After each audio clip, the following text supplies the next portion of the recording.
यहाँ पे हम लोग क्या देख रहे थे कि नए पाठक वर्ग में, यानी कि आप यहाँ पे देख रहे हो कि जब स्टार्टिंग में चीजें क्या होती हैं, हाथों के द्वारा कढ़ाई करके छापे जाते थे। यानी कि जब कह सकता हूँ जो छपाई या प्रिंटिंग का काम होता था वो वुडन ब्लॉक की मदद से, पहले वुडन ब्लॉक पे कढ़ाई कर दी जाती थी, यानी चित्र को बना दिया जाता था। और फिर उसके उसके बाद वो कपड़ों, ताश के पत्तों, इन सारी चीजों पे बनाए जाते थे।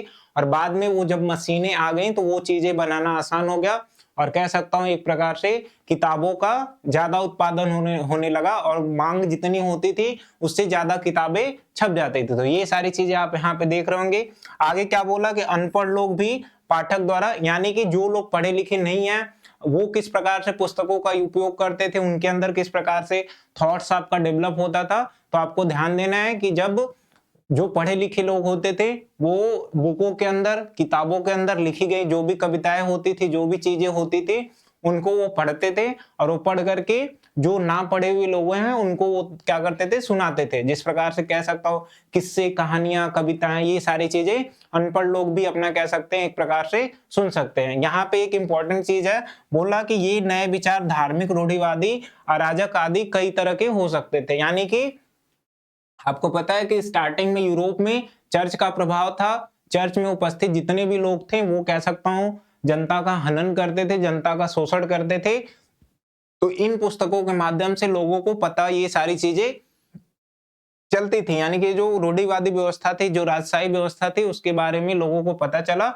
और वो धीरे धीरे, आप जानते हैं कि कई सारी क्रांतियां हुई, तो उसमें एक प्रकार से ये जो मुद्रण का काम है ये भी एक प्रकार से इफेक्ट पड़ता है। आप कभी भी कोई भी क्रांति उठा करके पढ़ो, जैसे कि आपने पढ़ा फ्रांसीसी क्रांति, तो आप वहां पे देखेंगे क्लास 9th में आपने देखा था कि उसमें जो है मुद्रण का कितना बड़ा इम्पैक्ट था, कितना बड़ा रोल था।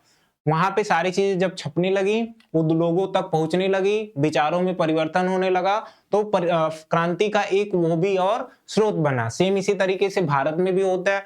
आप देखे होंगे कि भारत के अंदर जब राष्ट्रवाद की भावना फैल रही थी तो उस टाइम जैसे अलग अलग जो राष्ट्रगान है, राष्ट्रगीत है, ये सारी चीजें आपकी कह सकता हूँ डेवलप हुई, जिससे वो लोगों के अंदर चला गया, मतलब लोग उसको पढ़ने लगे। और फिर क्या हुआ, देशभक्ति का जो एक कह सकता, राष्ट्रवाद की जो भावना होती है वो डेवलप होती है। तो इस प्रकार की चीजें होती हैं, यानी कि मुद्रण क्रांति आप समझ रहे होंगे, साथ में उसका इफेक्ट क्या होता है वही चीजें यहाँ पे दे रही हैं। तो आपको ये चीजें याद रखनी है। आगे क्या है, आगे बोल रहा आपको यहाँ पे कि मार्टिन लूथर कौन था, प्रोटेस्टेंट धर्म सुधार की शुरुआत कैसे हुई, संक्षेप में लिखिए। तो यहाँ पे हमें एक व्यक्ति है जिसका नाम है मार्टिन लूथर। ये किस प्रकार से चीजों को करता है, किस प्रकार से ये धर्म के अंदर कह सकता हूँ मुद्रण को इन्वॉल्व करता है और चीजों को करता है, ये सारी चीजें हमें यहाँ पे देखनी है। तो क्या यहाँ पे लिखा है ये एक एक करके यहाँ पे देख लेते हैं, और फिर ये आपके लिए इंपॉर्टेंट है। मार्टिन लूथर आपसे एग्जाम में पूछा जाता है कि मार्टिन लूथर के बारे में संक्षिप्त में टिप्पणी करिए, तो ये आपको ध्यान देना है। आइए यहाँ पे हम इस चीजों को देख लेते हैं। बोला कि मार्टिन लूथर कौन है, यूरोप के इतिहास के एक अत्यंत महत्वपूर्ण व्यक्ति हैं। और बोला कि ये कहाँ के रहने वाले, तो आंसर हो जाएगा ये जर्मनी के रहने वाले। और जर्मनी में ये क्या थे, धर्मशास्त्री थे। धर्मशास्त्री का मतलब जो धर्म के बारे में लोगों को बताते थे। तो होता क्या है कि जर्मनी के अंदर जिस प्रकार का शासन चल रहा था, जिस प्रकार का राजशाही शासन था, वहां पे लोगों को ऊपर कह सकता हूँ निरंकुशवाद था, निरंकुश का कार्य होता था। तो इसके बाद हुआ क्या कि वो लोगों को मुद्रण के द्वारा, पुस्तकों की छपाई के द्वारा लोगों तक अपने विचारों को पहुंचाते थे।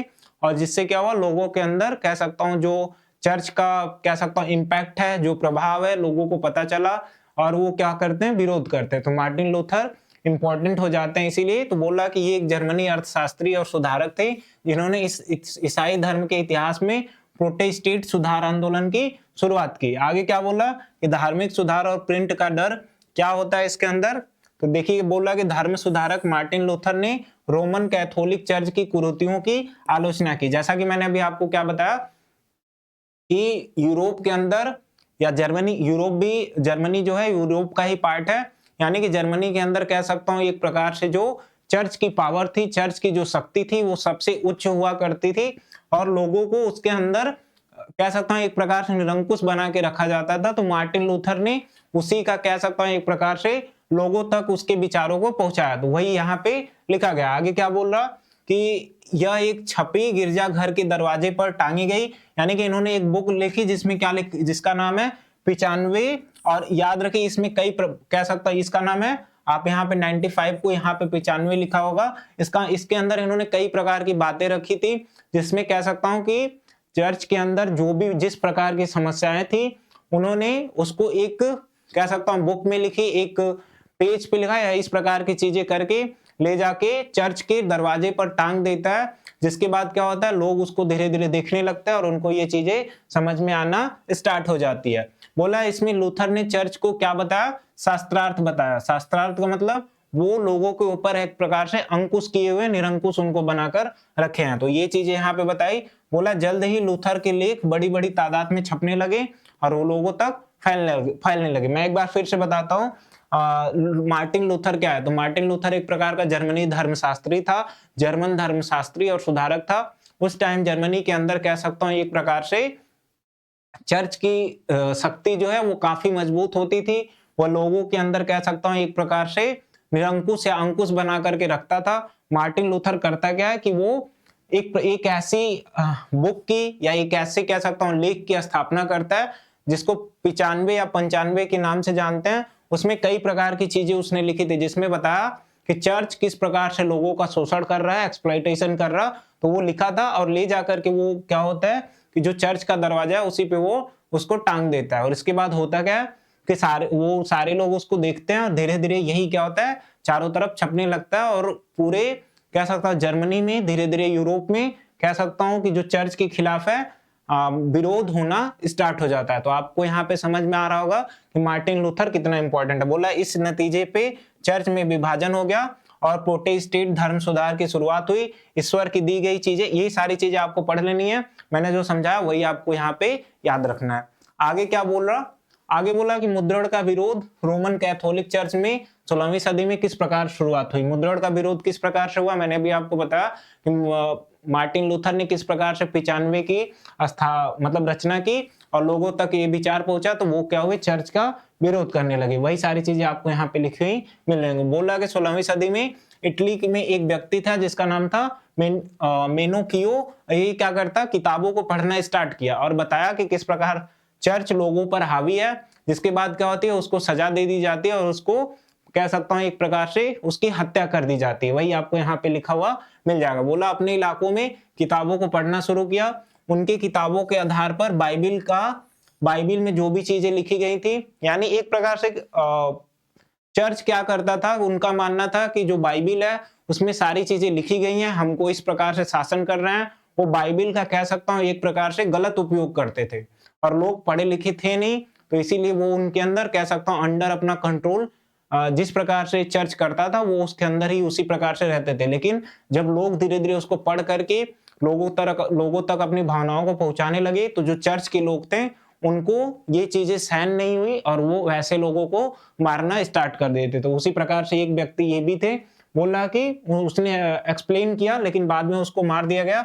आगे बोला कि धर्म विरोधी विचारों को दबाने के लिए जो चर्च है उसने अलग अलग प्रकार की चीजें की। बोला कि धर्मद्रोहियों को दुरुस्त करने वाली संस्था किया, साथ में 2 बार इनको पकड़ा और इनकी मौत प्रदान कर देता है। इसके बाद बोला रोमन चर्च ने प्रकाशकों और पुस्तक विक्रेताओं पर कई तरह की पाबंदी लगाई।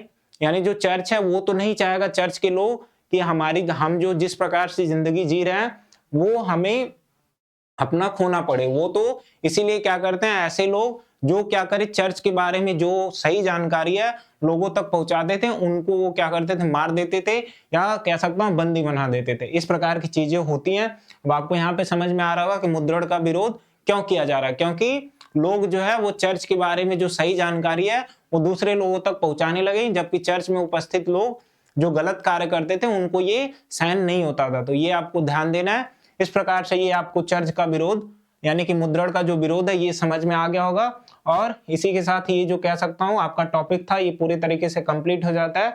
ये इस चैप्टर का पार्ट 1 था। इसका जो पार्ट 2 है वो कल मैं आपको प्रोवाइड कर दूंगा। और जैसा कि मैंने आपको बताया कि ये आपका टोटल एनसीईआरटी पे बेस है और ये जो आपको यहाँ पे हेडिंग्स दिख रही ये आपके एनसीईआरटी में नहीं है बल्कि उन्हीं से निकाली गई हेडिंग्स है।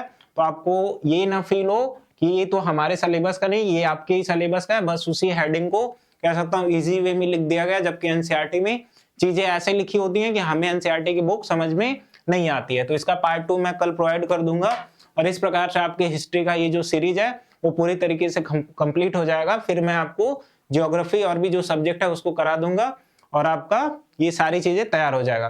तो फिर मिलते हैं आपसे अगले वीडियो में, तब तक के लिए आप सभी का धन्यवाद।